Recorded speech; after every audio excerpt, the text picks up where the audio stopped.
Well, thank you, Jeff. Thank you, Jeff. And thank you, everybody, for joining us tonight on a Wednesday night and giving us a portion of your time. I want to preface this talk, though. I do work at the Hillary Aviation Museum, been here for 25 years. And so I am in the museum business, but I do want to preface this talk with I am not a historian. And so I've looked at some of the list of people who are joining us tonight, and there's a few people that probably know far more than I do about this era. And then I'm also noticing there's probably a lot of people that don't know anything about this era. So I'm going to try to come somewhere in between there and let you know what I've learned over the years of living the second golden age of air racing, if you will. I'll talk about that as we go. And then my readings from my dad and other places. So that's what I'll be presenting for you tonight. So let me go into the screen share as well. And there you should be seeing the full screen. Yes, we can see it. Excellent. Of the golden age of air racing, excuse me, and recreating an era. So the golden age of aviation was really was considered between 1919 and 1939, between World War I and World War II. But the golden age of air racing, for our purposes, was the national air races that were held from 1929 to 1939. There were races before 1929, but the biggest changes in aircraft and certainly in popularity came starting in 1929.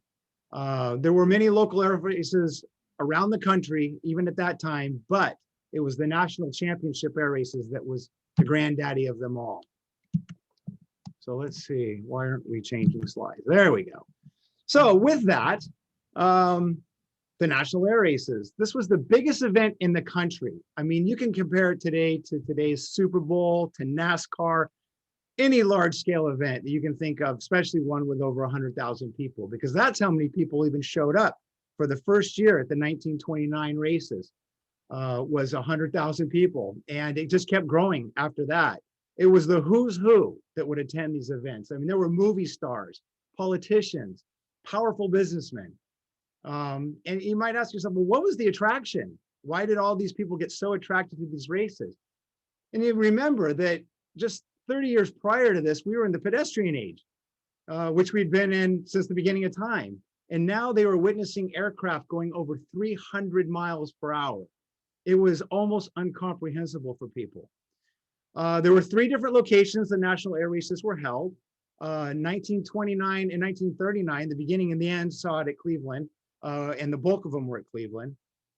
2 were in Los Angeles with 1933 and 1936. And then the second of the air races, and only once, was in Chicago in 1930.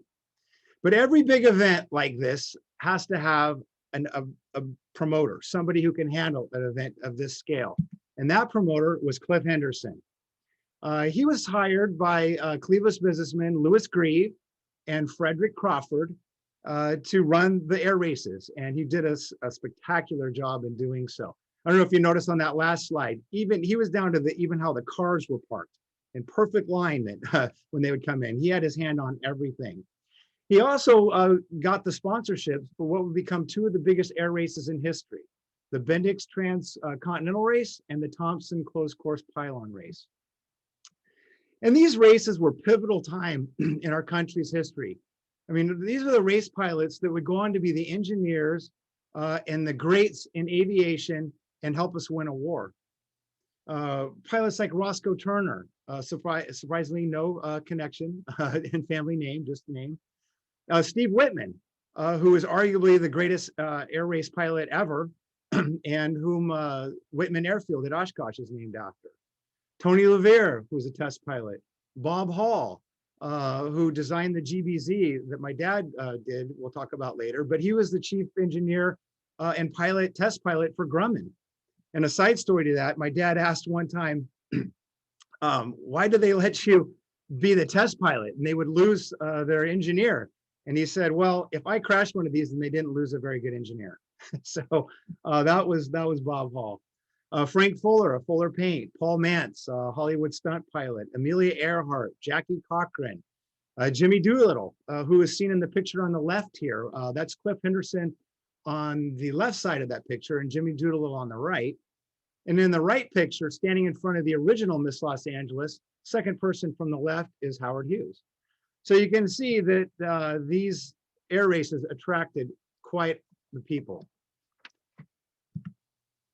So this person, Violet Kruth, who changed her name to Marion Marsh when Warner Brothers signed her at the age of 17, had a small role in the Hughes Hell's Angels movie, and then got her big break when John Barrymore wanted her to play lead lady in Svengali.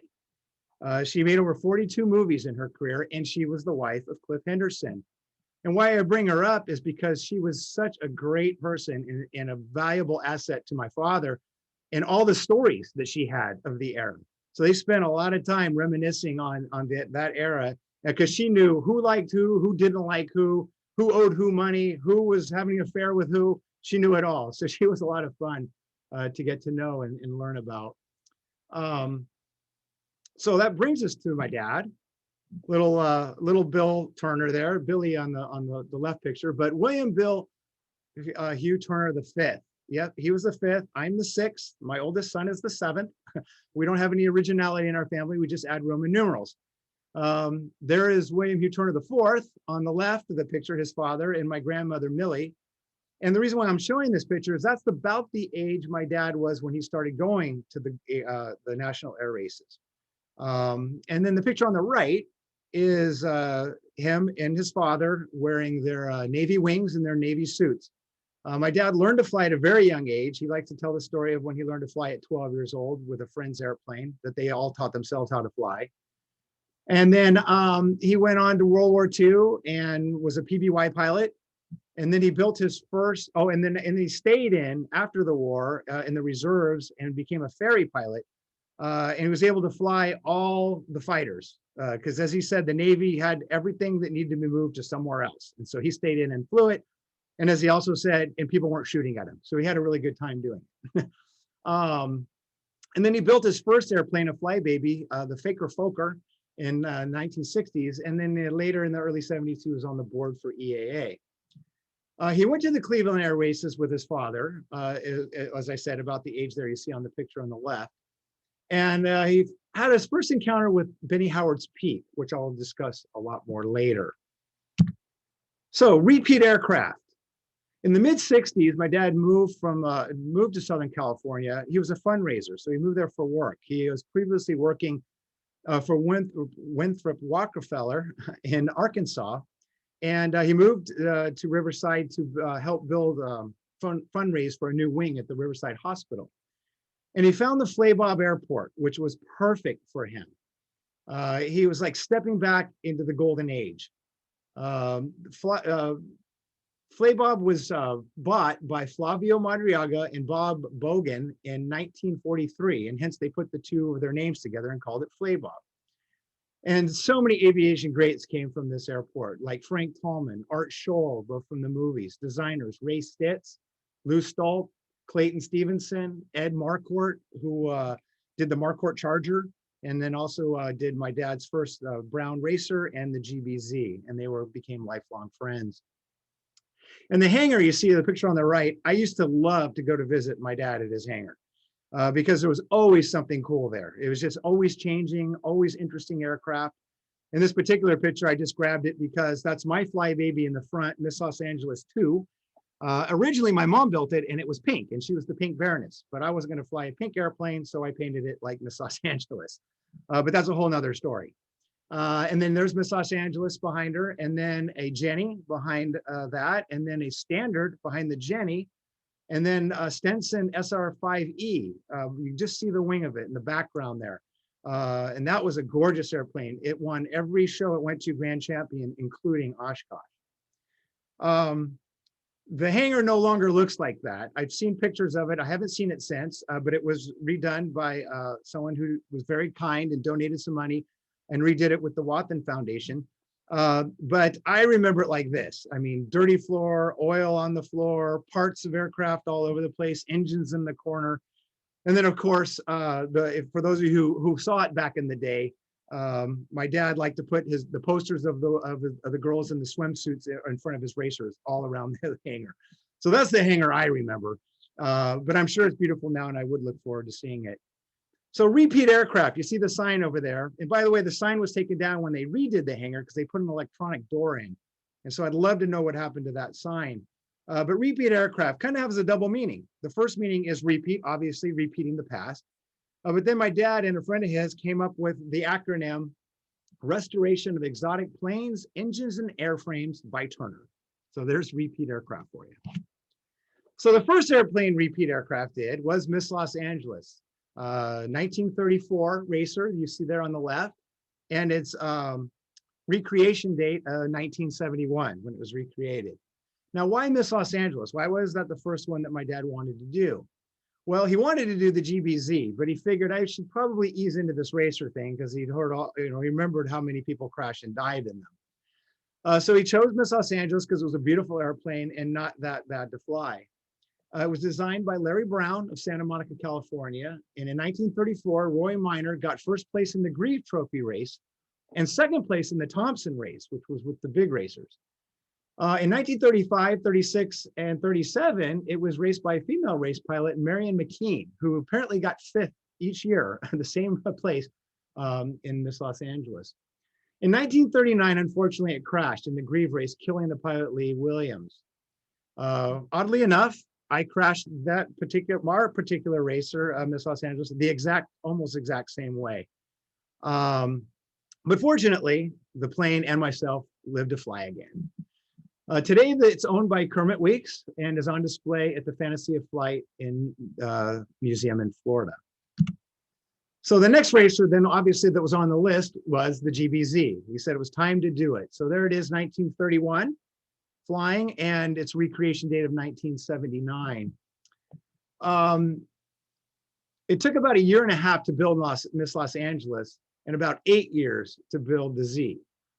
Interesting side note to that, though, is he had the consultation of both Bob Hall, who was the designer of the GB and worked for the Granville brothers, and Ed Granville himself was still alive at the time and came in and consulted on the project. The original only took about 5 weeks to build, and took 5 weeks to build, about $5,000 to build it. Lowell Bills won the Thompson race at 267 miles an hour and was unofficially clocked at speed trials of 314 miles an hour. Just to put that in perspective, that was about 100 miles an hour faster than any military aircraft we had. That's what was happening at these air races. Unfortunately, it crashed December 5th, 1931 on an official speed run, and it would kill the Lowell Bales. So my dad took his GB after he got it flying and took it to a number of West Coast air shows and to Oshkosh a number of times. But unfortunately, he crashed his GB2 on June 3rd, 1979.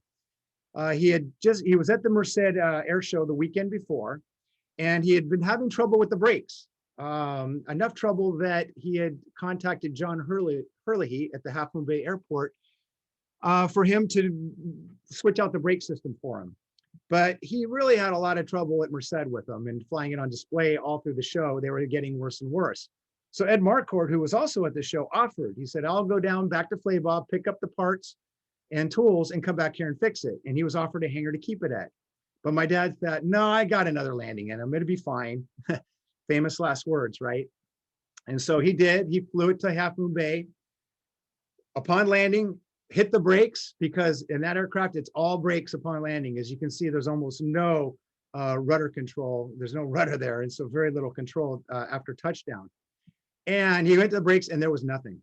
And so it skidded off the side of the road, the runway, caught part of the loose gravel and sand, flipped upside down, completely somersaulting to reverse, and came to a stop from about 110 miles an hour to 0 instantly. Fortunately, my dad survived. And the reason why I tell you this story is because the GBs were labeled as widowmakers because they killed most of the pilots that flew them, especially the super sportsters. But as my dad said, and even wrote an article on it for Sport Aviation later, this was 100% his fault. 100%, it was not the plane's fault. And while it wasn't his favorite airplane to fly, it wasn't the plane's fault and would have been fine had he had the correct brakes in there upon landing. So they weren't necessarily the widowmakers that they gained the reputation to be. And a pilot named Delmar Benjamin proved that with his R2, and you can see it in the picture here on the left side there, his R2 Super Sportster, because he flew it very successfully, and he was a great pilot all around the country at air shows and did aerobatics in it. So he proved that those planes weren't the widowmakers. Plus the other GBs that were built, like, for example, here in the picture, Ken Flagor's Model Y and Jim Jenkins' Model E on the right there, and then my dad's Z up there in front. This picture was taken at Oshkosh in 1995. That was one of 2 Golden Age of Air Racing commemorations Oshkosh did. And at this particular Oshkosh, there was, I think, 19 original and replica aircraft at that event. It was an amazing event. And I remember it very well. And to have all those racers that were recreated there in one place. So here's a cool picture of the Z and Miss Los Angeles flying together. It was on the cover of Sport Aviation in July 1979. And also those 2 aircraft were in the movie The Rocketeer, for those of you who remember that great Disney movie. That standard that was in that picture earlier in that hangar was also in the movie The Rocketeer. But anyway, I like to show this picture on the right because the pilot of Miss Los Angeles in the picture there on the left is Eric Schilling. And Eric Schilling was an ABG Flying Tigers pilot. And he was most famous because he painted that famous tiger shark mouth on the planes. As he tells in his, he was telling us that he painted it on his plane, and then Chenault walked up and just stood there, and he said, "Oh man, am I in trouble now?" And as he turned and walked away, he said, "Do it to all of them." And that's where the famous tiger shark came for the AVG Flying Tigers. The GBZ now is on Museum of Flight and on display up in Seattle. So the next airplane was the Miles and Atwood special that he did. There's the original in 1933 and the recreation date of 1986. Lee Miles was a happy-go-lucky, daredevil, starving professional pilot, which a lot of pilots even these days can relate to. And Leon Atwood was a wealthy rancher from San Bernardino, California.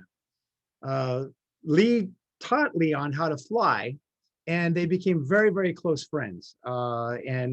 Lee did his racing for Leon, and they were close friends up until Lee Miles' death in the Miles and Atwood in 1937 during some practice laps at the Cleveland Air Races.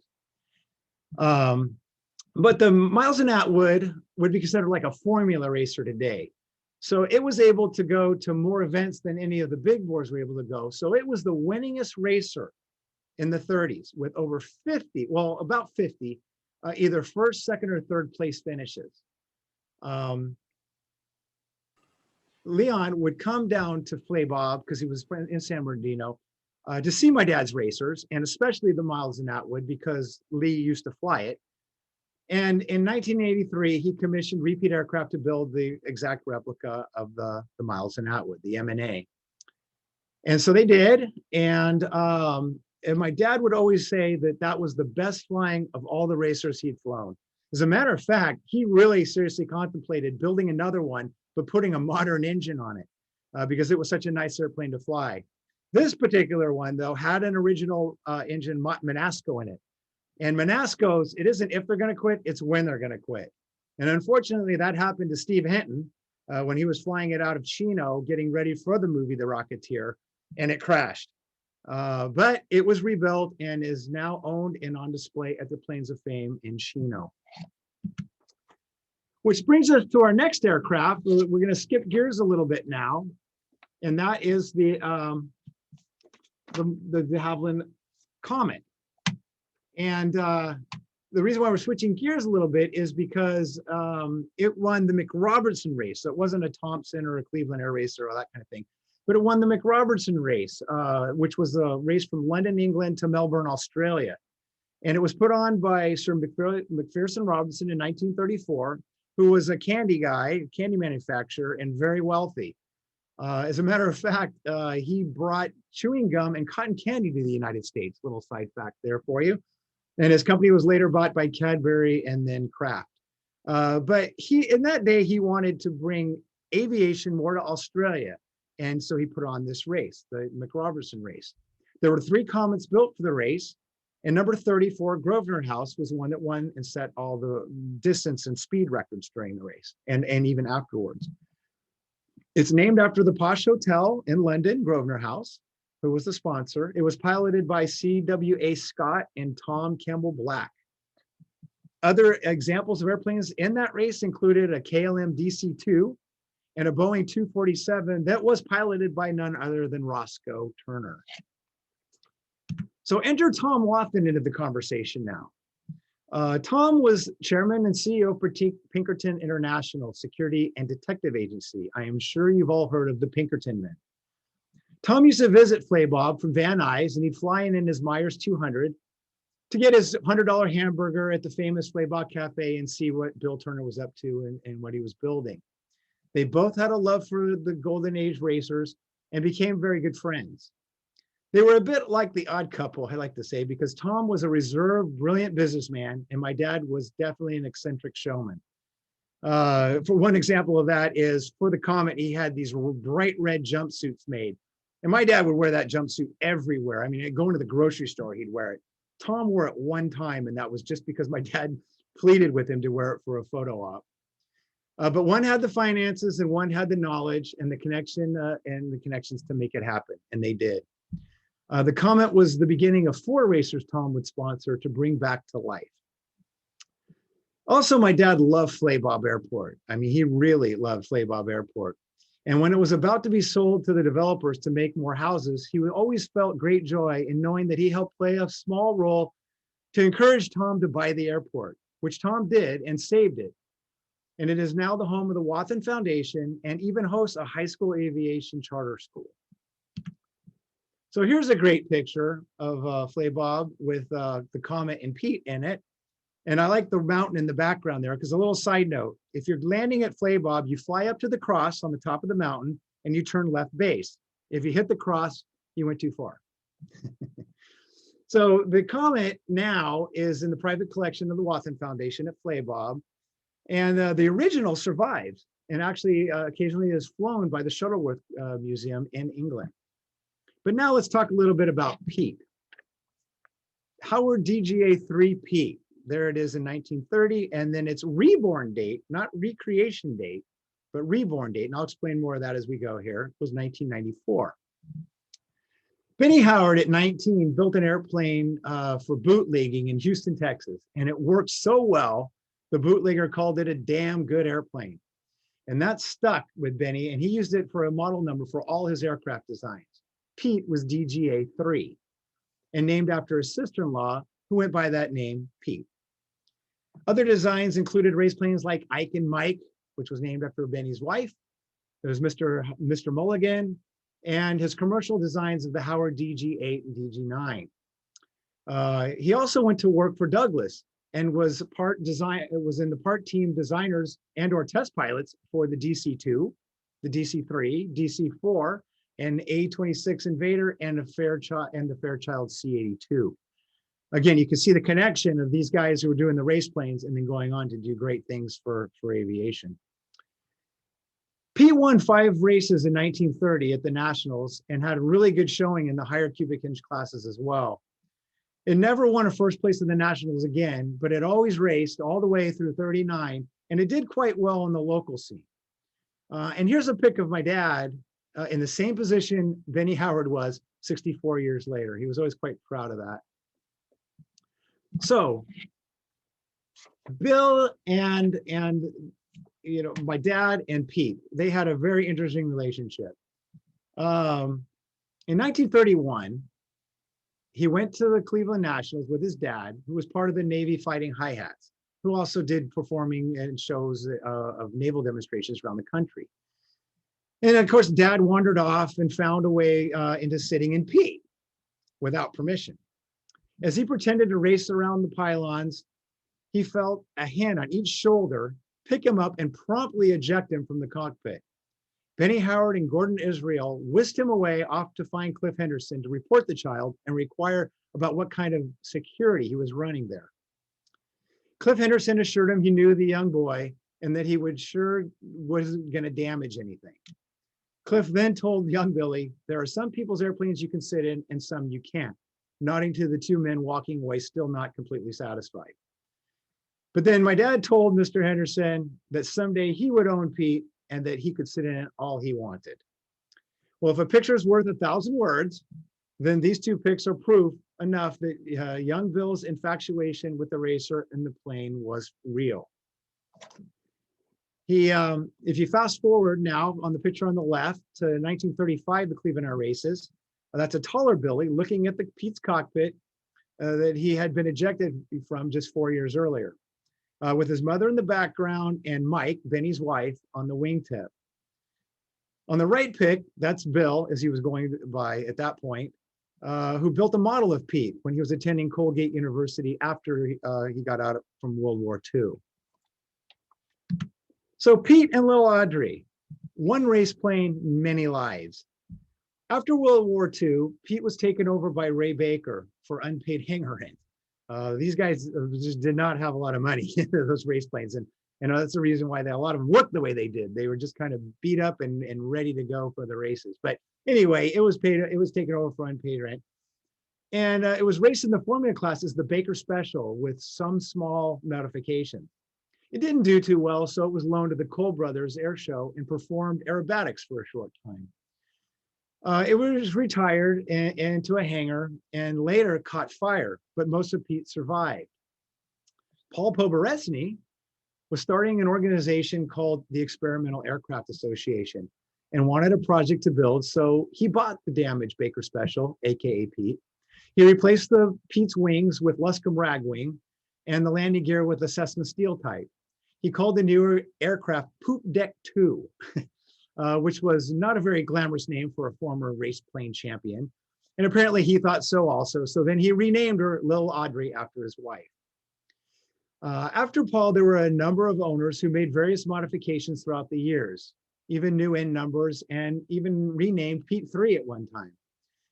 New owners flew Pete 3 quite a bit. So the Pete's fuselage and tail feathers had been flying for over 58 years at this point. Because of my dad's success in building the Golden Age racers, Paul Poborezny told him about the saga of Pete, not knowing that it was really Pete that set all this in motion with my dad. Now, in those days, there was no Google searches, and my dad had other projects he was working on, so it really ended there, until a conversation came up at a fly-in one day, and he learned about one of Pete's previous owners, who he contacted, and was told due to medical problems, he sold Pete to two partners, Vic Zen and Walt Fritz. It took only one phone call from my dad, and they agreed to sell. They agreed to sell Pete. They were excited to sell Pete 3 to my dad because they wanted to see it restored back to Pete. Paul found out about that, and he sent the original wing fittings to my dad that were hanging in his workshop. So Dad realized there were two important airplanes here. There was a Golden Age racer and the first Experimental Aircraft Association airplane. So he discussed the idea of saving both aircraft with Jan Johnson, who was the current president of Chapter 1 based at Flaybaugh Airport. So Chapter 1 agreed to the project and received the landing gear, the wings, engine, formers, sheet metal, prop, stringers of Little Audrey, and repeat aircraft started working on the empennage, wing fittings, tail feathers, and original Wright Gypsy engine. And voila, there you have it. Two great original airplanes reborn again. So the picture on the right is Robin Reed, who flew my dad's airplanes, most of them, and his family namesake is Reed Hillview Airport in San Jose. And he was checking out with astronaut Robert Hoot Gibson, who's a 5-time shuttle pilot and Reno air racer, who also flew Pete for my dad. Pete is now on display at the Crawford Transportation Museum in Cleveland, and Little Audrey is on display at the EA Air Adventure Museum in Oshkosh. So on to the next racer. And this one is probably the least known of my dad's racers because it was built so quick, he built it quickly and off it went to Oshkosh. But this is the Nicholas Beasley Pobjoy Racer. 1930 there on the left, and its recreation date in 1998. Now, the Pop Joy Racer was designed by R.T. Jones. And when I started doing the research on this, I said, R.T. Jones, I know that name. It could be the same guy. And sure enough, it was. It's the same R.T. Jones that was with Ames and behind the oblique wing and swing wing technology, and designed along with Burt Rutan, the 81 swing wing, which is hanging here at the Hiller Aviation Museum. So the circle coming in small worlds there. It was neat to see that. It only placed third in the men's 275 cubic inch class. So it was sold. And in 1932, Steve Whitman bought it and made modifications and raced it in 33 and 34, setting world record at the time of 137 miles per hour for an aircraft weighing under 440 pounds. He then sold it again, and it raced one last time in 1935. Dick Sampson, one of the previous owners, always wondered what happened to it and did searches, but could never find it. So he commissioned repeat aircraft to build a replica and restore it back to the Whitman configuration. The plane was finished in 1998, and Dick donated it to the EA Air Adventure Museum at Oshkosh and dedicated it to Steve Whitman. So that brings us to one of the big guys, one of the big racers, and that's the Laird Turner Meteor LTR-14. There is a 1937 and its recreation date of 2002. It was commissioned by Roscoe Turner, who commissioned Larry Brown, member of Miss Los Angeles, and Matty Laird of the Super Solution to build it. And in 1937, it races the Meteor. It won the Thompson in 1938 as Pesco and won in 1939, which was the last national championship air race at Cleveland, ending the golden era, as Miss Champion for Champion Spark Plugs. Tom Wathen commissioned repeat aircraft to build the replica that took about 4 years to complete.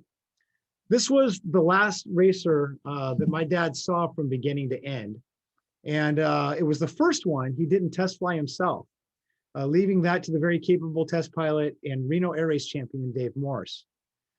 It is now part of the private collection of Wathen Foundation at Flaybob, and the original is on display at the National Air and Space Museum at the Hugger-Hazy location.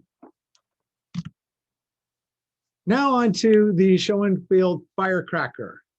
1936, there on the left, and 2006 recreation date.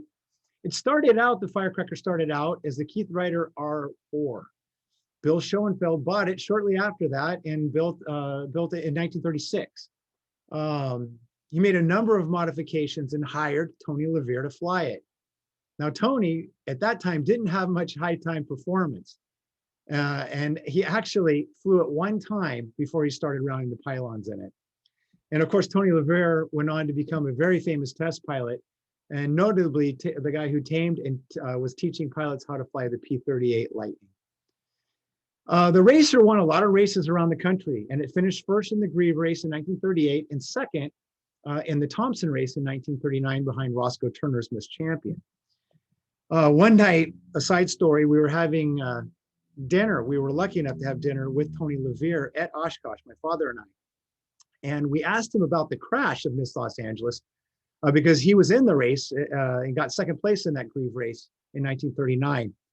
And so he cleared out the table, grabbed the salt and pepper shakers and spoons and cups and laid them all out and rebuilt the race for us and went around the pylons. And it was a marvelous talk. It was amazing. He recreated that whole race for us using the silverware on the table. But we were interested because of how it crashed. So anyway, the firecracker went into storage during World War II, and then was parted out over the years. Stanley Ratcliffe, another Flaybobian that got the golden age race fever, researched and then started construction on the replica. He would frequent my father's hangar discussing the project with them. Unfortunately, Stanley passed away midway through the airframe construction.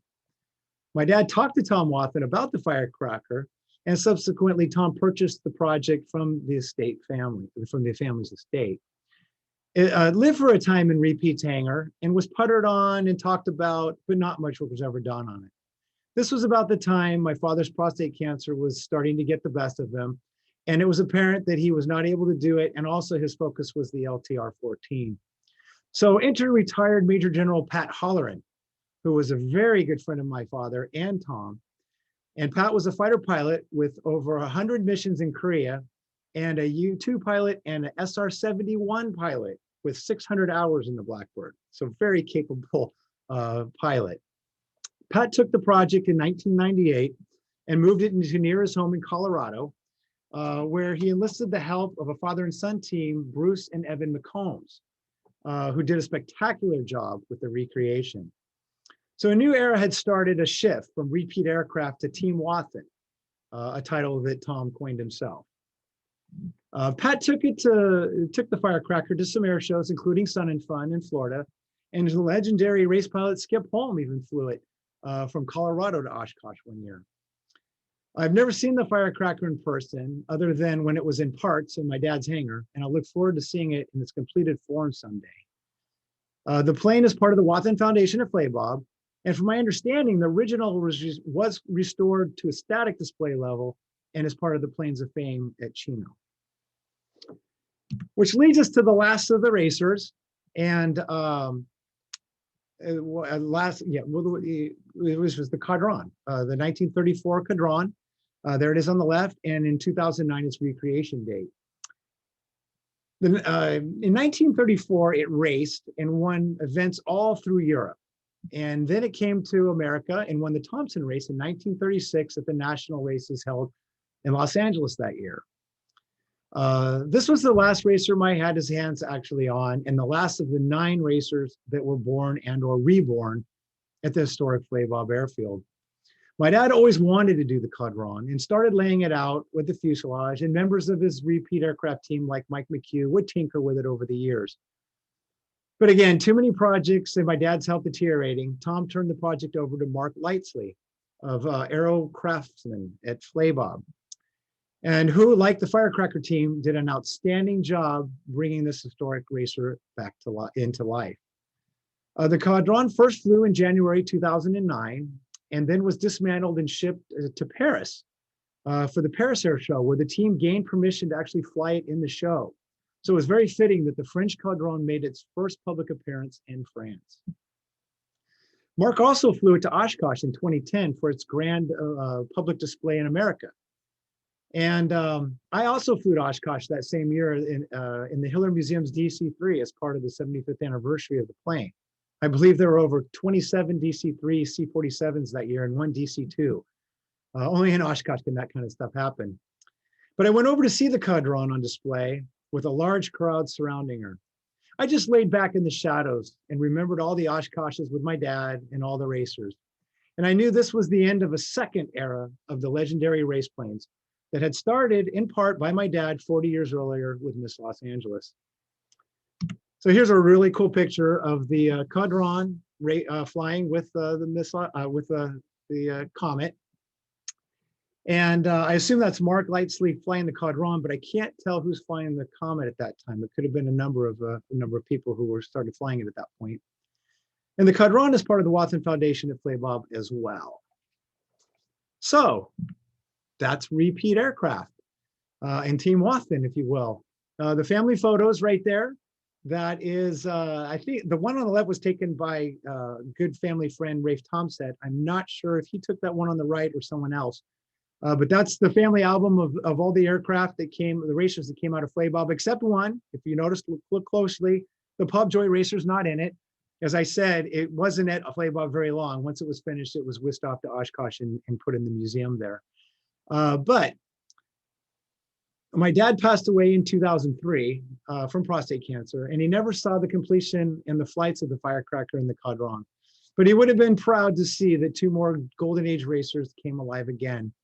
And I believe that during the second Golden Age of air racing, if you will, there was something like around 25 replicas and originals that were recreated and restored. And it was truly amazing time. So if you're interested more about the Golden Age of air racing, you can check out this book, which my dad used to call the Bible, because again, all this was done before the internet. So he would refer to it many times. It was first printed in 1963 with updates in 83 and 91. But this has everything about the golden age of air racing from 29 to 39, and even before, actually, it goes before 29. So with that, I don't know if anybody's been typing in questions or has any questions, but Jeff, do you have anything there for me? You're muted. Jeff, you're muted. There you It go. is fascinating. Thank you, Willie. Sorry about that. Yeah, the interesting period of history. And I know there are several questions here, and I'll go through here in the chat. So if you do have questions, go ahead and type them into the chat there at the bottom. We'll keep everybody muted for now, just so that it keeps things under control. But yeah, put your questions in the chat. I'm going to hit it off with one question that I had, and I know it's reflected in the chat as well. The GB racers, those racers, is anyone flying any of these replicas anymore in air shows, or and Bob Hall's connection with the GB, and what can you say about his later work at Grumman with the Wildcat and the similarities between the aircraft and this connection between air racing and then upgrading military aircraft to that standard? Right. Excellent questions. So I think there were two questions. The first one is anybody flying them? I don't think so, other than possibly some of the Sportsters. I don't know of it, but I haven't been out on the racing scene, if you will, in a long time. I used to airboss air shows, but I retired from that 6 years ago, believe it or not. So I'm not sure. Someone else might have a better answer for that, but I know most of them have now ended up back in museums and that type of thing. And as for Bob Hall, yeah, he went on to be a very successful engineer with Grumman, with the Wildcat, Hellcat. You can see the round engines, the short stubby frames, just like the GB in his designs. So there was a very, very close connection between him working with the Granville brothers and him at Grumman. Yeah, what is the state of flying these replicas in terms of airworthiness and getting permission and so forth? I know Kermit Weeks has got a bunch of them at the Fantasy of Flight in Orlampa, or wherever that is. He does. Between Orlando and Tampa. Is he flying those airplanes out there? I don't believe he takes them out to fly. He has Miss Los Angeles, as I stated. I actually sold it to him a number of years ago. And then he has the R2, I believe Delmar Benjamin's R2, and Kimball's GBZ. So he has those three, and he probably has others. He has such a great collection. There are scattered collections throughout the country. Like I said, there's quite a few even at Chino. Planes of Fame have a number of racers and replicas on display. But I don't know of any that are really flying and hit the circuit, but they could be. One of the questions from Justin is regarding Flaybob. Is that museum open? Can you get in there? Is that still offering? Good question. programs? And no, it's not. It's not open to the public. I've tried a number of times to get in myself. I've driven by when my son was going to Embry-Riddle in Arizona, and we'd drive past there, and we'd stop in, and it was always closed, so I never got to see the inside. Tried to make appointments to see it. They do open it occasionally, and when they have open houses at Flaybob, that type of thing, they open it up and they bring the racers out for that. But on a normal time, it's not an open museum. Another question from Ross Campbell is, what were the typical prizes for the first place winners of these air races? Do you have any idea about what, was it a big cash prize? Yeah, that's a good question. I have my book right here. And I want to say it was, like between $1,500, $5,000, that kind of thing, which was a lot of money in the 30s. You have to remember, this was during the Depression. And a lot of the guys, as a matter of fact, I was just reading before the talk, one of the articles my dad, To Shine or Not Shine, about whether you restore these aircraft to be beautiful, gorgeous, Oshkosh winning aircraft, or if you make them look like they did when they raced. And my dad made them look like he did when they raced. And he found out from Roscoe Turner one of the reasons of that in later years. And Roscoe said, because those guys didn't have any money. I mean, they literally were slapping these things together with whatever they could find in the hangar, threw paint on it. Like the reason why paint peat is white is because the janitor of the place was painting the hangar, the bathrooms white. So they stole the paint and painted it white. So these guys didn't have any money. So they weren't in it for beauty. They were in it for two things: to go fast and win prize money. And the prize money was pretty good there in those days. Which was the aircraft you mentioned was at the Udvar-Hazy Center, the Smithsonian? That would be the LTR, Turner Laird 14. Oh, the Turner That's Laird. it. That's in the Havilland. It used to be at Silver Hill for many years, but when they opened up the new facility, they moved it. Well, and that brings up a question about how your dad, reconstructed the aircraft. I mean, there is this spectrum of, building a replica, a reconstruction, a restoration, a re-engineered version of the airplane. Obviously, if you're restoring an airplane, you're not necessarily using the same technology of rivets and fasteners and materials that might have been used. You might try to do that. How much was on that spectrum was your dad working towards making the aircraft a faithful replica versus a modern flyable recreation, shall we say? Well, that's a debate you and I have even had over the years, and I don't have the answer to it. He used to debate that as well. It's all terminology, whether you call it a replica or a recreation. I said in here a lot of these were recreation dates. They were all replicas, recreations, whatever you want to call them. They were all flyable. Maybe you call a replica like the firecracker that is at the Chino Museum right now that was restored. It's original, but it was restored to static display. And there are others that have been built out there that have been built just for static display. So those might be more what you call a replica. Whereas recreation is ones that fly like the 8 my dad did. And then the restoration of the actual original of DGA-3 Pete. Yeah, and I'm assuming these are fabric aircraft, right? I mean, for the most part, or what was the material used for the fuselage and the wings? That was not metal, but fabric, correct? Well, which airplanes? They were mostly all in those were fabric and wood, the wings, right. And then most of the fuselages were metal, but some were wood. Again, it was what was easiest and cheapest for them to get at the time for a lot of the racers. But like the Comet was all wood. Right. Question from Justin. You had briefly mentioned the Miss Los Angeles crash. What's the story behind that?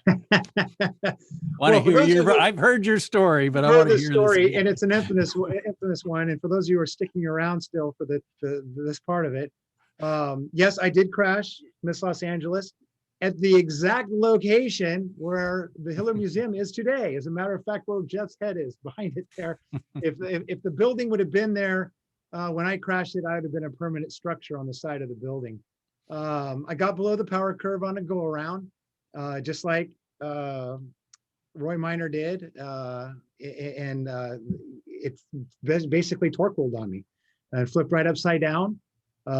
Flew down in between the hangars at that time, and I saw the giant power lines that run along Highway 101. And I was thinking, I got to go over them or under them. But at that point, I was upside down. And Miss Los Angeles took care of the rest and crashed into a fence at a 45-degree angle that kind of acted as a cable on an aircraft carrier to slow me down.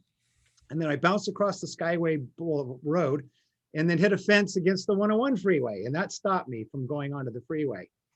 And what saved me was they had put a roll bar behind the cockpit of Miss Los Angeles, which the original didn't have that. And that's really what saved me. But like I said, we rebuilt Miss Los Angeles and both of us have flown again. And wasn't the extrication of you from the airplane a big source of the injury that you received? Yeah, I actually would have walked away from the accident, except they were eager to get me out, and God bless them, because it could have caught on fire. So they lifted up the tail and they slid underneath. And I remember the questions they said, and I don't remember exactly who it was. And I've had a few people since claim responsibility happily because I survived. But they said, is the master off? And I said, I don't know. But it didn't matter because the block was broken in half. The engine took the bulk of the crash. And then they said, well, how do we get you out? And I said, you just pull the harness. Well, remember, I was upside down 3 feet off the concrete. So when they did, I was hit flat on my head and was knocked unconscious and broke my neck in 2 places. So they pulled me away, and I survived in 3 months in traction, but I did survive. Yes, you got to watch out for how to rescue people, because Yes, make but the I don't problem blame them. worse. They could have looked under there and I wouldn't even have had a head. So Yeah, right.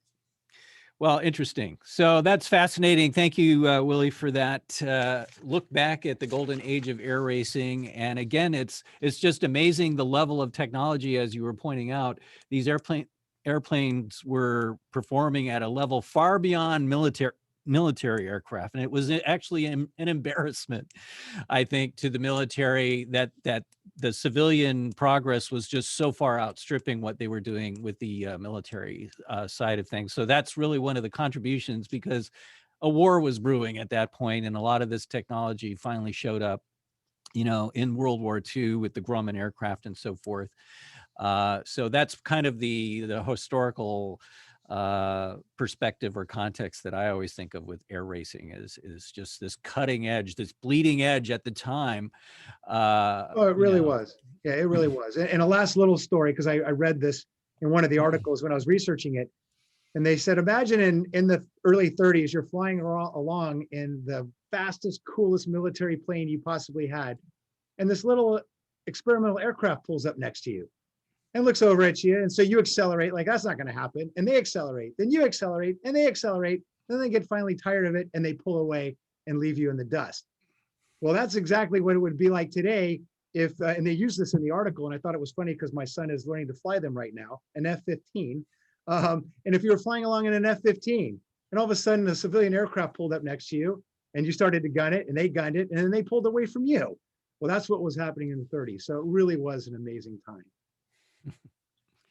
Well, thank you for the look back at that history. Very fascinating. If you enjoyed the talk, give Willie a sense for how you feel about it. You can use the reaction button at the bottom of the Zoom window there to give him a clap of the hand, or maybe a thumbs up.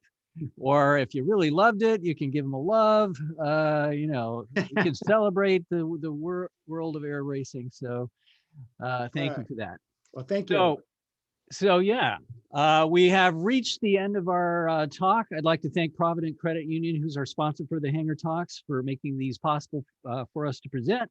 And in 2 weeks from now, we have our presentation on the Mars helicopter with John Welty. The Mars Perseverance rover is going to be landing on Mars in 2 weeks on July 18th. So the night before, we're going to find out all about that mission in the Mars helicopter with John Welty on Wednesday, February 17th. So until then, everybody, stay safe, and we look forward to seeing you pretty soon, we hope, in a couple of weeks here at the Hiller Aviation Museum. So good night, everybody.